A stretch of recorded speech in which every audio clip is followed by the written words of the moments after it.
help deciding which trim size you should choose for your next book. Stay tuned.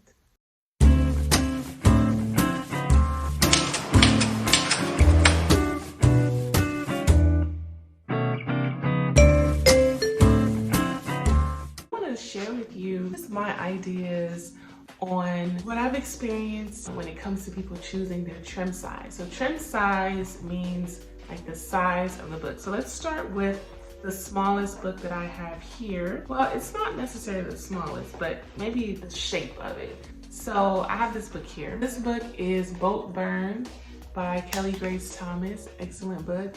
This book is 6 by 6.2, basically 6 by 6. Oops, there goes my post-it note. So trim size means, there's my handy dandy ruler. Right here, it is 6 inches, as you can see. Well, this part is, I think it's a little bit 6.2. So this is in this direction, and then in this direction across is 6 inches even. So that is what they mean by trim size. Length and width, 6 by 6. So as we open this up, you get to see some of the poetry it is awesome. Very beautiful, beautiful way with like minimum words, maximum impact. So some of the lines are a little lengthy, but not so much. I think I just saw one here that was a little bit more prose style. And then this poem here, Daughter. So it fills up the page here, and then she plays with line breaks and spacing here. I just love how this has so much variety. This is a short line here. So yeah, excellent book. I think I have not spoken with this author about why she chose this trim size, but I would say it is very unique. I do not have another book on my shelf that is this size.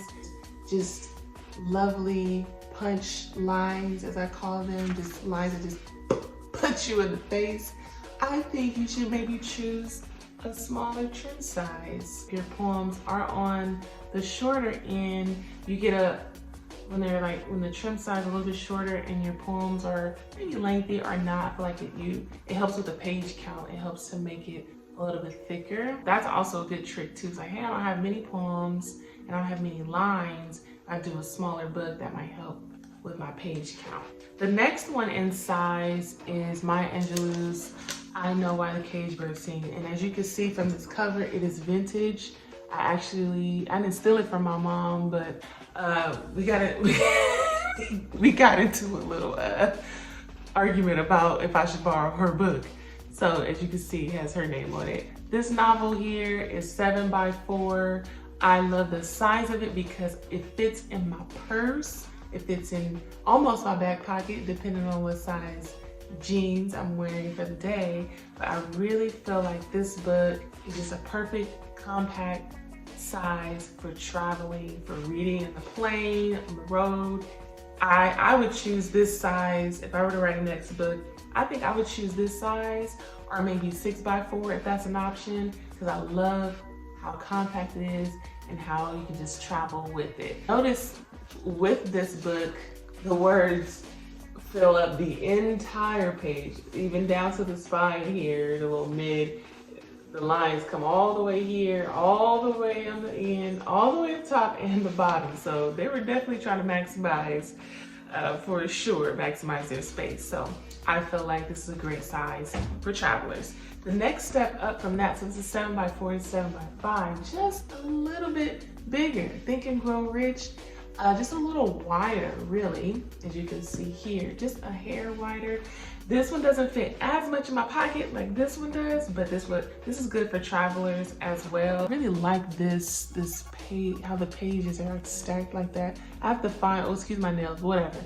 I love that. The pages are just so, I feel like it just gives me that vintage feel, right? I feel like this is great for a self-help book, like for traveling, but usually like self-help books, I feel like they're so big, right? They're tall and thick, and it's like I feel like I'm carrying around a Bible or something. So I feel like this is nice and compact for traveling. You can learn on the road.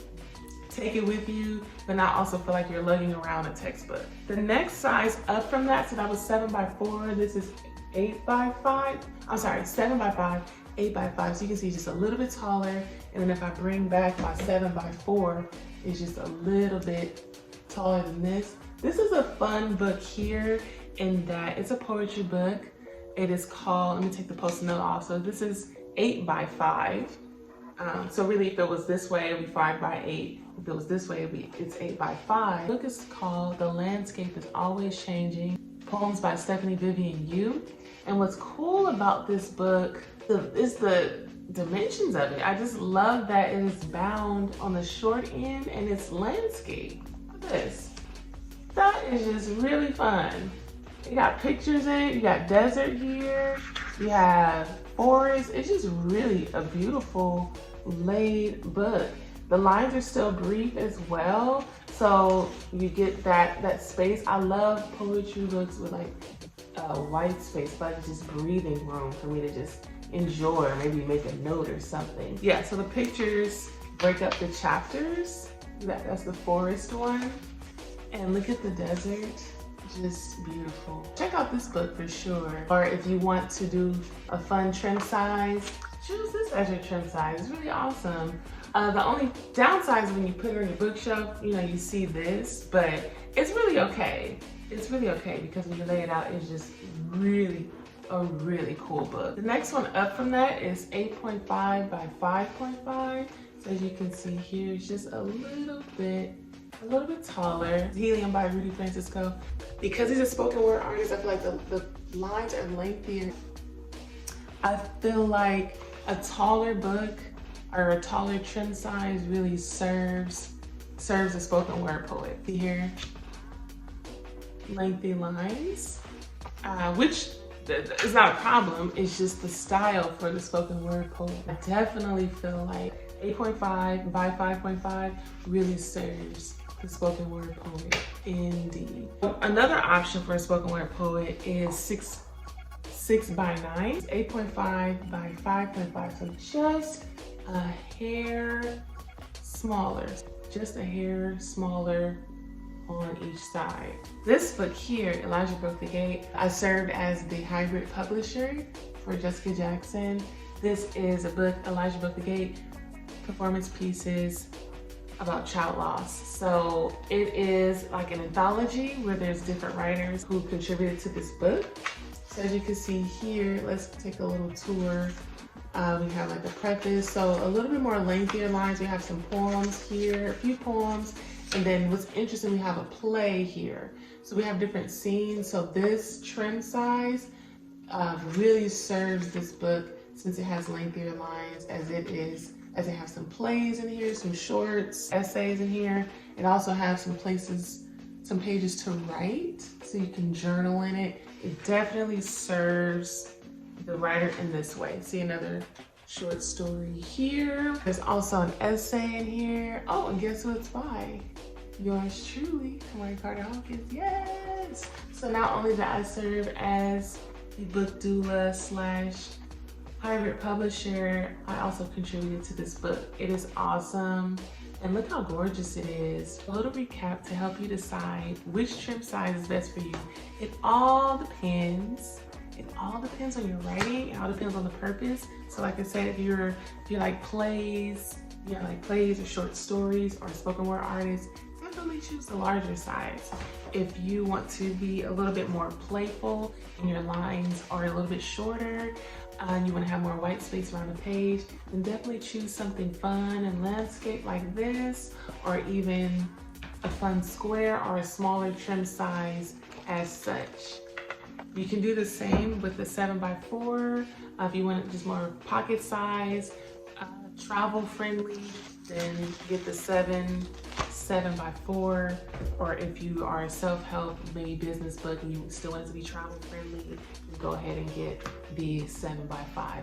I hope this helped you. If it did, definitely please like, comment, subscribe. I would love to have you join my circle of friends, circle of writers, circle of creatives. So just go ahead and like, comment, and subscribe, share this video, and leave me a comment. What trim size will you pick if you're writing a book, or you're currently writing a book, or deciding to maybe one day? Which trim size will you choose? Thanks again for following. See you guys next time.